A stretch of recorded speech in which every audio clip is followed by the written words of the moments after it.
بص كده على موبايلي يا معلم. لو انت شايف الموبايل كده قدامك، لو دوست على الكاميرا الاماميه بياخد سكرين شوت، ولو عملته كده هيفتح الكاميرا. اعتقد هتكون شايفني كده بكل بساطه، تمام زي ما انت شايف اهو، شايفني في الكاميرا.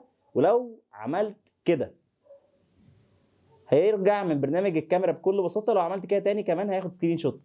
4 اعدادات مهمين جدا تضيفهم في اي موبايل اندرويد. وحشتوني جدا على يوتيوب، وان شاء الله راجعين بقوه الفتره الجايه. فمن غير كلام كتير اعمل لايك للفيديو حالا، ولو انت لسه مش مشترك في القناه اشترك حالا، وتعالى اوريك البرامج دي ازاي تستخدمها وازاي تنزلها على موبايلك بكل بساطه. بس كده يلا بينا. اول تطبيق واللي بيعمل كده يخلينا ناخد سكرين شوت على طول لما ندوس على مكان الكاميرا اللي هو فيه النوتش بالظبط، اكنها زرار كده حرفيا تخصصه اي حاجه. وتنزل تحت كده لما تفتح البرنامج هتلاقي عندك فكره انتراكتيف نوتش زي ما انت شايف هنا. بقى هيقول لك الاوبشنات اللي ممكن تعملها. انا عامل ان هو ياخد سكرين شوت، ممكن تعمل اي اوبشن تاني لما تدوس على النوتش. نيجي بقى لتاني برنامج اللي بيدينا 3 حاجات نعملهم، وهو البرنامج ده واللي بكل بساطه هيديك صلاحيه على ال3 محاور، على الاكس والواي والزد. لو دخلنا كده جوه واحده فيهم هيقول لك انت عاوز تعمل ايه بالظبط بالاكشن ده. وليكن انا في المحور ده اللي هو محور اكس هقول له الاكشن خليه اعمل لي سكرين شوت، فلما اجي الف الموبايل كده هيعمل سكرين شوت زي ما انت شايف بكل بساطه. والمحاور الثانيه بنفس الطريقه، واقول لك لينك تحميل البرنامجين بس استنى معايا.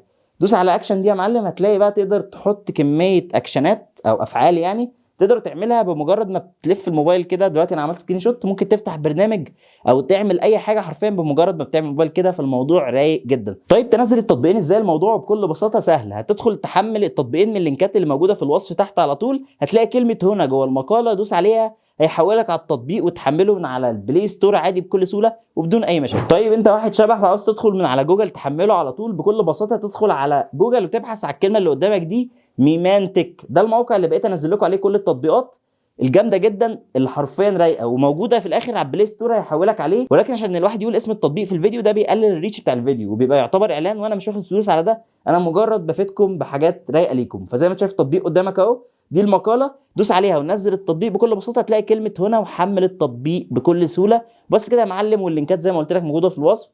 استخدم اي طريقه فيهم الاثنين هيخلوك تحمل البرنامج بكل بساطه. وبس كده يا معلم، لو عجبك الفيديو ما تنساش تدعمه باللايك عشان يوصل لاكبر عدد من الناس. ولو انت لسه مش مشترك في القناه او مش عامل لي فولو لو بتشوف على فيسبوك، اعمل فولو حالا وتابعني على كل منصات السوشيال ميديا. هتلاقي اهم منصتين مركزين عليهم الفتره اللي فاتت ولكن راجعين لليوتيوب بقوه ان شاء الله. تلاقي تيك توك وانستجرام موجودين تحت، وانستجرام عدينا ال 15000 متابع الحمد لله.